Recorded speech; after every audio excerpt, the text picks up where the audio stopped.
ओम साई राम, मैं अनुभूति आप सभी लोगों का हार्दिक अभिनंदन करती हूँ साई अनुभूति चैनल में और अनुभवों की श्रृंखला से एक बार फिर से एक बहुत प्यारा और अनोखा सा अनुभव लेकर आप सभी लोगों के समक्ष उपस्थित हुई। लेकिन उससे पहले चलिए सभी लोग मिलकर बाबा का जयकारा लगाते हैं। अनंत कोटि ब्रह्मांड नायक राजाधिराज योगी राज परम ब्रह्म श्री सच्चिदानंद सद्गुरु साईनाथ महाराज की जय। ओम साई राम। साथियों, आज जो ये अनुभव मैं आपको बताने जा रही हूँ वो है जसविंदर जी का। आप जब इनका अनुभव सुनेंगे तो आप वाकई क्या उठेंगे कि आस्था और विश्वास में बहुत शक्ति होती है। यदि आपकी आस्था और आपका विश्वास नहीं डोलता तो बाबा को मजबूर होकर आपका काम करना ही पड़ता है। ऐसा ही कुछ हुआ हमारी जसविंदर जी के साथ। कुछ समय पहले जसविंदर जी का मेरे पास फ़ोन आया और इन्होंने भी मुझसे यही कहा, जैसे कि आप सभी लोग मेरे पास कॉल करके कहते हैं कि मुझे अनिल भैया से बात करनी है। दीदी, मैं बहुत परेशान हूँ और मेरी तकलीफ़ का जो निजात है शायद अनिल भैया से मिलकर ही हो सकता है, तो प्लीज़ आप मेरी अपॉइंटमेंट करा दीजिए।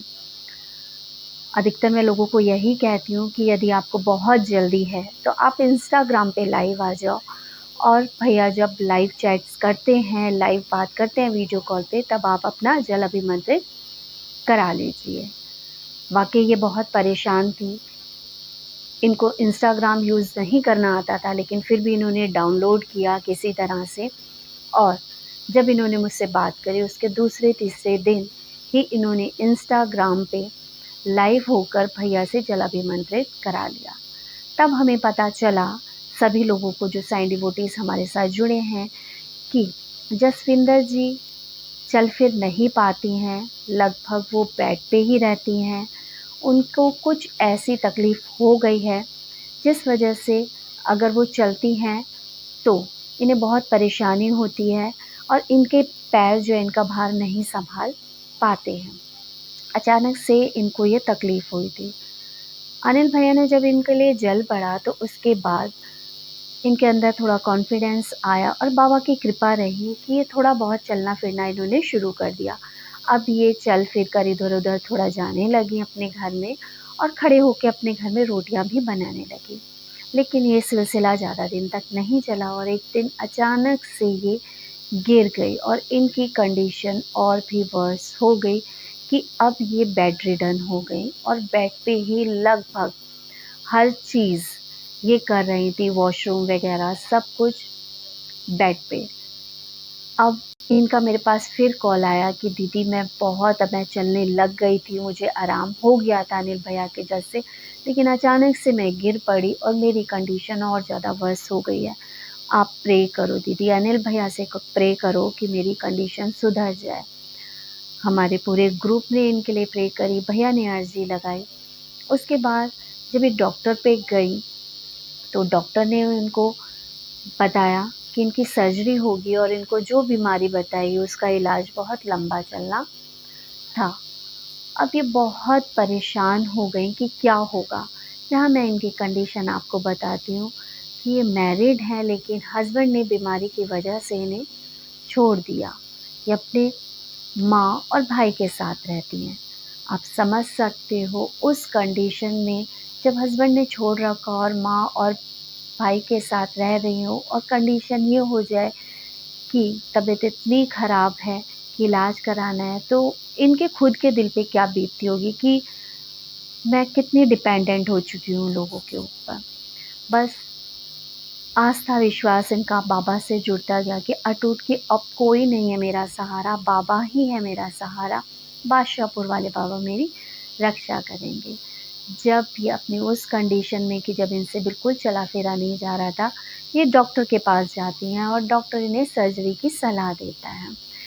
तब इन्होंने मुझे कहा कि दीदी मेरी सर्जरी है, बाबा से प्रे करना और मुझे डर लग रहा है।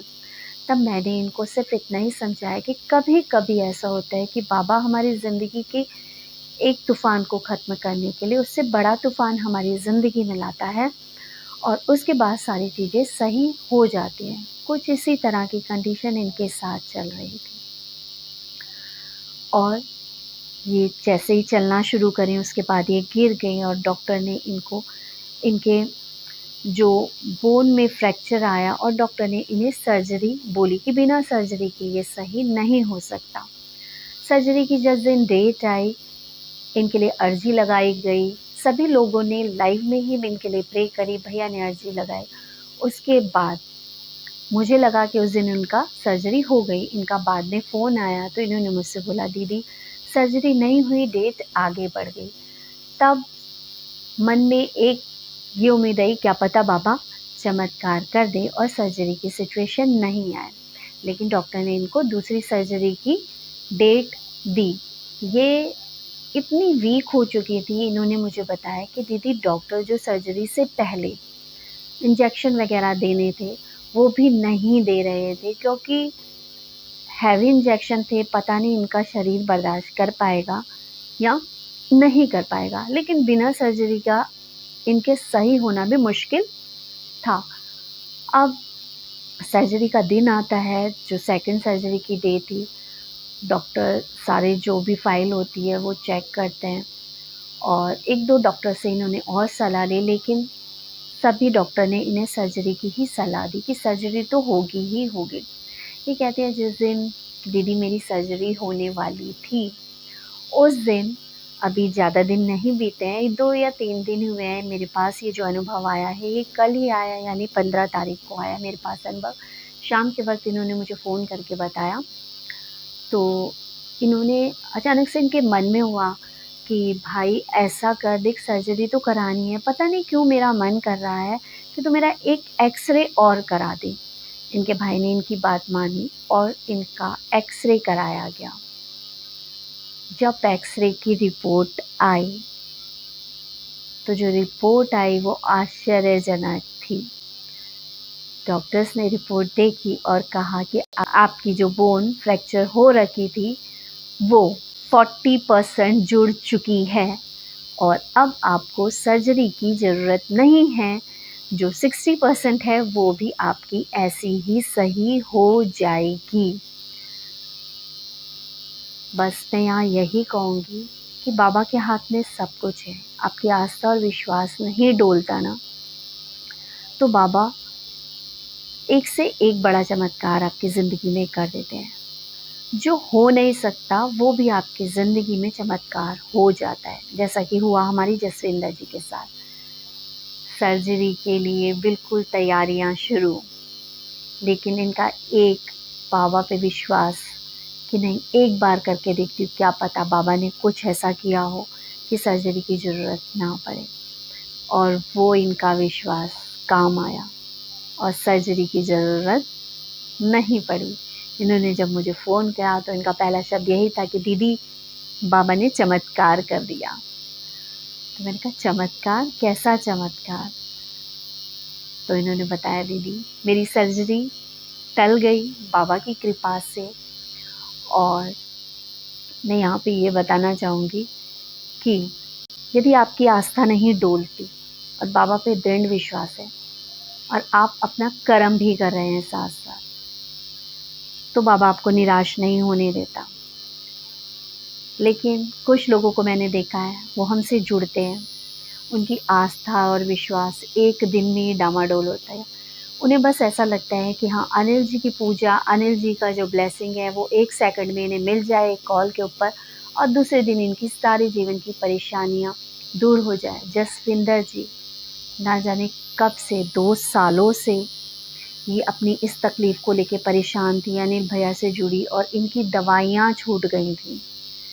जो इतने टाइम से दवाइयाँ खा रही थी, इनकी सारी दवाइयाँ छूट गई थी, ये चलने लगी थी, लेकिन बाबा को इन्हें सही करना था, इसलिए एक छोटा-सा तूफ़ान इनकी ज़िंदगी में आया और अब ये दृढ़ विश्वास है हमारी जसविंदर जी को भी और हमें भी, और ये अनुभव सुनने के बाद हमारे सारे साईं डिवोटी को भी हो जाएगा कि बहुत जल्द ही अपने पैरों पर चलने लगेंगी। जितने संकट थे, जितने दुख थे, वो कट रहे हैं, कट गए हैं। बस कहते हैं ना, अंकुर फूट गया है, बस अब पौधा बड़ा होना बाकी है। और इसी आस्था और विश्वास के साथ जसविंदर जी जितनी आस्था और जितना प्यार और जितनी श्रद्धा और जितनी सबूरी आपने बाबा के प्रति दिखलाई, बाबा ने उसको आपका फल ज़रूर दिया और ये बहुत खुश हैं।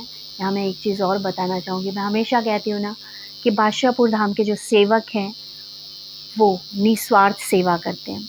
जसविंदर जी जब सर्जरी के लिए जा रही थी तब भी इन्होंने हमसे कहा कि दीदी मैं ऑपरेशन के लिए हवन कराना चाहती हूँ कि मेरा ऑपरेशन सक्सेसफुल हो जाए। वहीं तब अनिल भैया से जब मैंने बात करी तो अनिल भैया ने कहा कि नहीं, जो हवन चल रहे हैं उसी में हम अर्जी लगाएंगे, ठीक है, अभी हवन की कोई ज़रूरत नहीं है।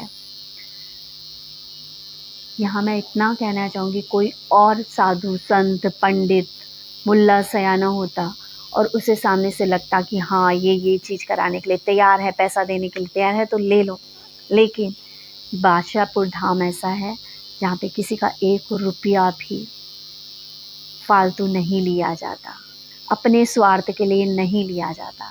लेकिन हाँ, अब ये अपनी श्रद्धा से और अपनी खुशी से कि बाबा ने इनका काम बनाया तो बाबा का हवन और बाबा का भोग लगाने के लिए खुद ज़िद कर रही हैं कि नहीं दीदी, बाबा ने मेरी इतनी सुनी, जो इतना ऑपरेशन होने वाला था वो टाल दिया बाबा ने मेरा, तो अब मैं ज़रूर कराऊंगी। तो ज़रूर आप लोग देखिएगा इनका हवन।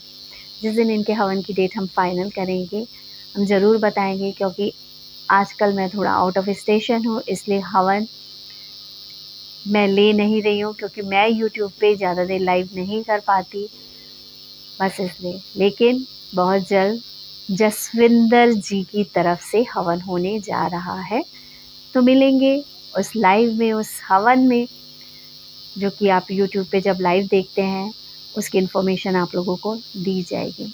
जिस किसी का भी विश्वास और आस्था डोल रही है कि मेरा क्या होगा, तो आप सीखिए हमारी जसविंदर से कि चल नहीं पाई लेकिन फिर भी विश्वास था कि सही होगा और साईं ही सही करेगा।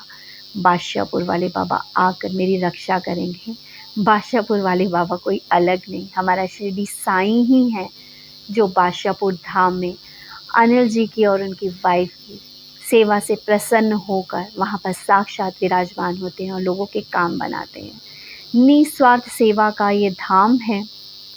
जुड़िए हमारे बादशाहपुर धाम से, और जो दुख तकलीफ़ है श्रद्धा बना के रखना, सबूरी बना के रखना, आपके संकट के दिन भी उसी तरह से टलेंगे जैसे कि हमारी जसविंदर के टले। इसी के साथ ओम साई राम, जय साई राम। और किसी को भी अपना पर्सनल हवन कराना है तो चैनल के साथ संपर्क कर सकता है। अनिल भैया से अपॉइंटमेंट करानी है तो भी चैनल के साथ संपर्क कर सकता है। और बाबा के प्यारे प्यारे अनुभव शेयर करने के लिए चैनल से ज़रूर संपर्क करें, क्योंकि साईं की लीलाओं का गुणगान और साईं की लीलाओं का वर्णन करना ही हमारे चैनल का फोरम है।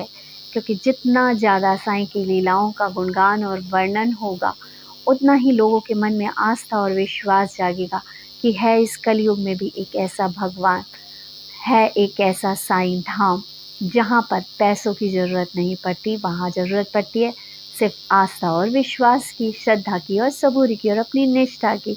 जो पूरी श्रद्धा के साथ अपनी निष्ठा बाबा के ऊपर समर्पित करता है और बाबा को अनन्य भाव से पूछता है, तो बाबा भी अनन्य भाव से उसके लिए वो सब कुछ करते हैं जिसकी उस व्यक्ति को ज़िंदगी में ज़रूरत होती है। इसी के साथ ओम साई राम, जय साई राम।